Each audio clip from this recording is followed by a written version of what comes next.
மீசா டிவியின் தமிழ் பேசும் உறவுகளை அன்போடு வரவேற்றுக் கொள்கிறோம். இன்றைய பதிவுல மிக மிக முக்கியமான செய்திகள் குறித்து பார்க்கலாம். சிறைச்சாலை வன்முறையில் பலியான சிறைச்சாலை அதிகாரிகளுடைய பூத உடலுக்கு கண்ணீர் அஞ்சலி குறித்த வன்முறை குறித்து பல்வேறு திடுக்கிடும் தகவல்கள் வெளியாகி இருக்கு. சூத்திரதாரியான சுரேஷனுடைய உறவுக்காரரான கைதி திடீர் மரணம் குறித்த வன்முறையில் இந்திய பிரஜை மரணமானது பெரும் பரபரப்பை ஏற்படுத்தியிருக்கு என்ற பல்வேறு செய்திகளோட முன்னாள் ஜனாதிபதி ரணில் விக்ரமசிங்க அவர்களுடைய வழக்குக்கு என்னானது என்ற பல்வேறு செய்திகள் தான் இன்றைய பதிவு. வாங்க வீடியோக்குள்ள போகலாம், விரிவாக பார்க்கலாம். நீர்கொழும்பு சிறைச்சாலையில் வெடித்த வன்முறையின் காரணமாக உயிர் நீத்த சிறைச்சாலை அதிகாரிகளுடைய 7 அதிகாரிகளுடைய பூத உடல்கள் பிரேத பரிசோதனையை அடுத்து இறுதி அஞ்சலிக்காக வெளிக்கட சிறைச்சாலைக்கு கொண்டு செல்லப்பட்டது. வெளிக்கட சிறைச்சாலையில அது வெறும் இறுதி அஞ்சலியாக மட்டும் இருக்கல, உணர்வுபூர்வமான கண்ணீர் அஞ்சலியாக இருந்தது. சக அதிகாரிகளுடைய அழுகுரல் பார்ப்பவர்களுடைய கண்களிலிருந்து கண்ணீரை வரவழைக்கும் அளவுக்குத்தான் அந்த அதிகாரிகள் தன்னிலை மறந்து கட்டி அணைத்து கதறி அழுகின்ற காணொளிகளை பார்க்க கிடைத்தது. கூட இருந்தவங்க, பல வருடங்கள் பழகினவங்க, பல்வேறு உதவி ஒத்தாசைகள் சுகதுக்கங்களை பங்கு கொண்டவங்க, ஆறுதல் சொன்னவங்க இந்த அதிகாரிகள். ஆனா ஒரு நொடியில எல்லாமே மாறி போச்சு. திட்டமிட்டு அரங்கேற்றிய இந்த வன்முறையில அதிகாரிகள் என்று கூட பார்க்காம மிக மோசமான முறையில இந்த ஒரு தாக்குதலை நடத்தி குறித்த அதிகாரிகளை படுகொலை செய்திருக்கிறாங்க படுபாவிகள். பிரேதங்கள் உறவினர்களிடம் ஒப்படைக்கப்பட்டது. சில ஊடகங்கள் வீடு தேடி சென்று குறித்த உறவினர்களிடமிருந்து சில விஷயங்களை கேட்டுக்கொண்டாங்க.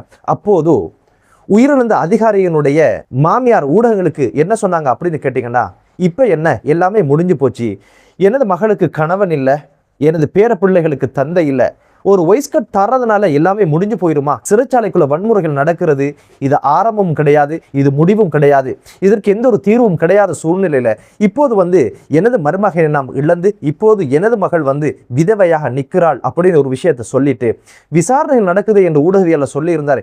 விசாரணையில என்ன சொல்ல போறாங்க? இறுதியில சிறைச்சாலை அதிகாரிகள் தவறு செஞ்சாங்க, அதனால வன்முறையை கட்டுப்படுத்தல, அதனால பல கொலைகள் நடந்து முடிஞ்சிட்டு அப்படின்னு சொல்லுவாங்க அப்படின்னு சொல்லி அவருடைய ஆதங்கங்களை ஊடகங்களுக்கு சொல்லி இருந்தா.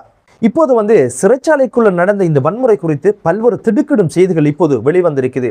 முதல் கலவரத்துல 2 பேர் படுகொலை செய்யப்பட்டாங்க. இவர்களுடைய படுகொலை எப்படி நடந்து முடிஞ்சிருக்கு அப்படின்னு பாத்தீங்கன்னா, சுரேஷுடைய அணியைச் சேர்ந்த பல பேர் சேர்ந்துதான் 2 இந்த கைதிகளையும் அடினா அடிச்சு மிக மோசமான முறையில தாக்குதலை நடத்தினது மட்டுமல்ல வெட்டி கொத்தி படுகொலை செஞ்சிருக்கிறாங்க. இப்போது குறித்த 2 படுகொலையும் சம்பந்தப்பட்ட சுரேஷ் அணியிலிருந்து 11 பேர் இப்போது இனங்காணப்பட்டிருக்கிறாங்க. இந்த தாக்குதல் நடத்தி இந்த படுகொலை செஞ்சவங்க அப்படின்னு சொல்லி அடையாளப்படுத்தப்பட்டிருக்காங்க. குறித்த 11 பேரும் இப்போது பூச சிறைச்சாலையில் இருக்கிறாங்க. இவங்களுக்கு எதிரான விசாரணையை சிஐடி இருந்து 3 குழுவினரும் அதுபோக சிசிடி பிரிவினரும் இப்போது விசாரணைகளை தொடங்கியிருக்காங்க. மற்றும் ஒரு அதிர்ச்சியான தகவல் என்ன அப்படின்னு பாத்தீங்கன்னா, நூற்றுக்கணக்கான கைதிகள் படுகாயம் அடைவதற்கு காரணமாகவும் 26 பேர் படுகொலை செய்யப்படுவதற்கு காரணமாக இருந்த இவ்வளவு பெரிய வன்முறையை தூண்டிய சுரேஷுடைய மேனியில ஒரு கீறல் கூட இல்லை என்ற ஒரு அதிர்ச்சியான செய்தி இப்போது வெளிவந்திருக்கு. தாதாவை பொஸ்ஸ ரொம்ப பத்திரமா பார்த்துட்டாங்க போல, ரொம்ப விசுவாசிகள் போல கூட கொடுத்திருப்பாரு, குடிக்க கொடுத்திருப்பாரு. அதனால் ரொம்ப விசுவாசமாக ஆசாமியை பாதுகாத்து இந்த ஒரு வன்முறையில சகபாடிகள் அல்லக்கைகள் நொல்லக்கைகள் இந்த ஒரு காரியத்தை செஞ்சு முடிச்சிருக்கிறாங்க. இப்போது இதுக்கு எதிரான விசாரணைகளை இப்போது தொடங்கியிருக்கிறாங்க. 2வது நாள் வன்முறை எப்படி பதிவாகிருக்கு அப்படின்னு பார்த்தீங்கன்னா, 2வது தினம் சிறைச்சாலை அமைதியாக இருந்திருக்கு. காலை உணவுக்காக கைதிகள் வந்த பொழுதுதான் மீண்டும் 2 குழுக்கள் சண்டையிட ஆரம்பிச்சிருக்காங்க, தாக்குதலை நடத்த ஆரம்பிச்சிருக்காங்க. அதுல சுரேஷுடைய குழுவினர் ஒரு கைதியை பிடிச்சி பல பேர் சேர்ந்து அடிச்சிருக்கிறாங்க. இந்த ஒரு சம்பவத்தை பார்த்திருந்த சிறைச்சாலையுடைய அதிரடி பிரிவை சேர்ந்த பாதுகாப்பு அதிகாரி 2 பேர் உடனடியாக உள்ள பூந்து குறித்த கைதியை காப்பாற்றி உள்ள இருக்கின்ற விகாரையின் பக்கம் கூட்டிட்டு போயிருக்காங்க. விடவே இல்லை கைதிகள். துரத்தி 2 அதிகாரிகளும் அடினா அடிச்சு டொய்லெட்ல போட்டு கல்லால தலையை செதைச்சு தான் படுகொலையை செஞ்சிருக்கிறாங்க.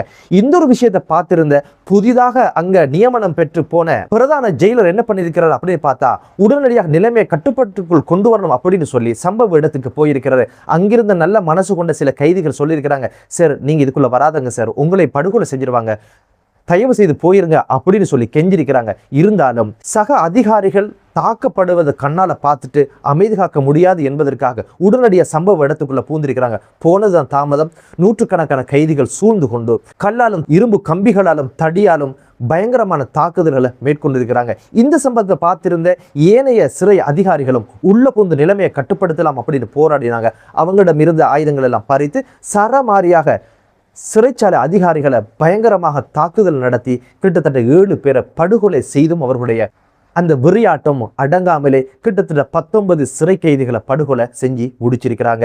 குறித்த 2வது நாள் தாக்குதலில் இந்திய பிரஜை ஒருவரும் பலியான சம்பவம், படுகொலை செய்யப்பட்ட சம்பவம் பெரும் பரபரப்பை ஏற்படுத்தியிருக்கு. குறித்த கைதி யார் அப்படின்னு பார்த்தீங்கன்னா உன்னத்தன் சரத் சந்திரன் என்று சொல்லப்படுகின்ற இந்திய பிரஜை அப்படின்ற ஒரு விஷயம் தான் சொல்லப்படுது.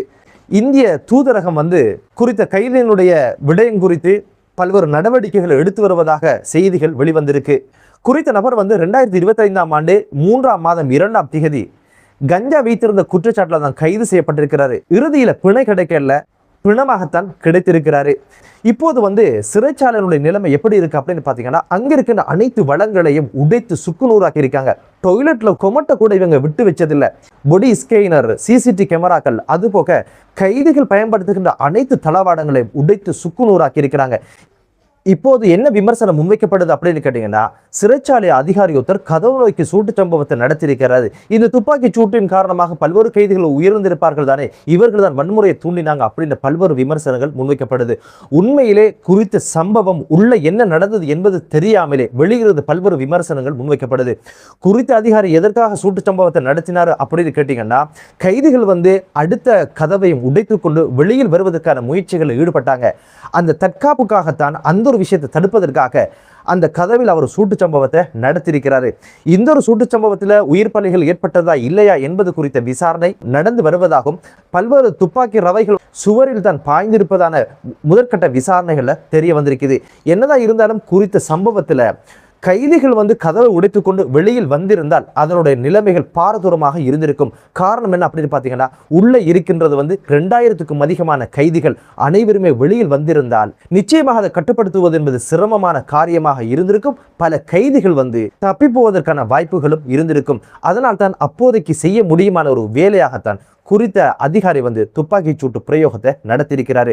உள்ள நடந்த விஷயங்கள் அவங்களுக்கு தான் தெரியும். என்னதான் இருந்தாலும் விசாரணையில் தான் இதனுடைய உண்மைத்தன்மைகள் என்ன என்பது தெரியவரும் பொறுத்திருந்து பார்க்கலாம். நேற்றைய தினம் ஊடகங்கள்ல பெரும் பரபரப்பாக பேசப்பட்ட மற்றொரு விஷயம் என்ன அப்படின்னு பார்த்தீங்கன்னா நீர்கொழும்பு சிறைச்சாலையிலிருந்து மாற்றம் பெற்ற 3 சிறை கைதிகள் அதிரடியாக மரணமான சம்பவம் பெரும் பரபரப்பை ஏற்படுத்தியிருக்குது.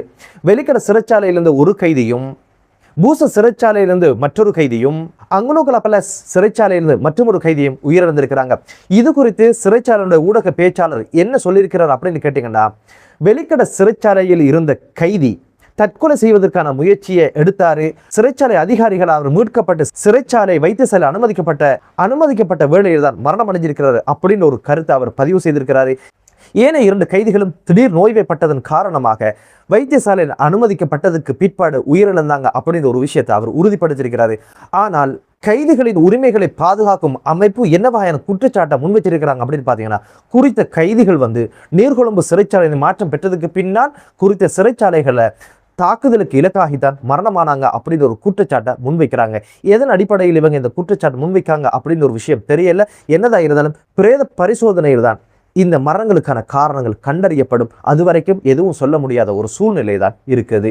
அதுபோக வெளிக்கட சிறைச்சாலையில் உயிரிழந்த கைதி நீர்கொழும்பு சிறைச்சாலையுடைய வன்கொடுமைக்கு பின்னால் மூளையாக இருந்து செயல்பட்ட சுரேஷுடைய உறவுக்காரர் அப்படின்ற ஒரு விஷயமும் இப்போது தெரிய வந்திருக்கு. நேற்றைய தினம் முன்னாள் ஜனாதிபதி ரணில் விக்ரமசிங்க மற்றும் அவர்களுடைய பிரத்யேக செயலாளர் சமன் ஏக்கநாயக்க இருவருக்கும் எதிராக 1,66,00,000 ரூபாய் அரச பணம் முறைகேடாக பயன்படுத்தப்பட்ட குற்றச்சாட்டின் கீழ் கொழும்பு கோட்டை நீதவான் நீதிமன்றத்தில் நடந்து வருகின்ற வழக்கு விசாரணை நேற்றைய தினம் இடம்பெற்றது. குறித்த வழக்குக்காக முன்னாள் ஜனாதிபதி ரணில் விக்ரமசிங்க மற்றும் அவருடைய பிரத்யேக செயலாளர் நீதிமன்றத்துக்கு ஆஜரான சூழ்நிலையில குறித்த வழக்கு விசாரணைக்கு எடுத்துக்கொள்ளப்பட்ட போது சிஐடி தரப்பிலிருந்து குறித்த சந்தேக நபர்களுக்கு எதிரான குற்றச்சாட்டுகள் குறித்த விசாரணையை நிறைவுக்கு கொண்டு வந்தாச்சு. குறித்த ஆவணங்களை சட்டமா அதிபர் திணைக்களத்துக்கு ஒப்படைச்சிட்டோம் அப்படின்னு ஒரு விஷயத்தை சொல்லியிருந்து அதற்கான ஆவணங்களை நீதிமன்றத்தில் முற்படுத்தினாங்க. குறித்த வழக்கிற்காக சட்டமா அதிபர் திணைக்களத்திலிருந்து முன்னிலையான சட்டத்தரணி எவ்வகையான வாதத்தை முன்வைச்சாங்க அப்படின்னு பாத்தீங்கன்னா, சட்டமா அதிபர் திணைக்களம் இந்த விஷயத்தில் எவ்வகையான நிலைப்பாட்டை கொண்டிருக்கிறார் அப்படின்ற ஒரு விஷயத்தை நீதிமன்றத்துக்கு தெளிவுபடுத்துவதற்காக பிரத்யேகமான ஒரு திகதியை தரும்படி தனது கோரிக்கையை முன்வைச்சாங்க. இருதரப்பு வாதங்களையும் கேட்டறிந்த கோட்டை நீதிமன்றத்தினுடைய நீதிபதி சட்டமா அதிபர் திணைக்களத்தின் நிலைப்பாடு என்ன என்பது குறித்த தகவலையும் சொல்லணும் அப்படின்ற உத்தரவையும் பிறப்பித்து குறித்த வழக்கை செப்டம்பர் 3ஆம் தேதிக்கு ஒத்தி வச்சாங்க. இந்த ஒரு வழக்குல என்னென்ன விஷயங்கள் நடக்க போகுது என்பதை பொறுத்திருந்து பார்க்கலாம். என்னதான் இருந்தாலும் லஞ்சம் இல்லாத, ஊழல் இல்லாத, வன்முறை இல்லாத ஒரு தேசம் உருவாகட்டும் என்ற வளமையான பிரார்த்தனையோடு மற்றொரு காணொளியிலே உங்கள் அனைவரையும் சந்திக்கும் வரை விடைபெறுகிறேன். நன்றி.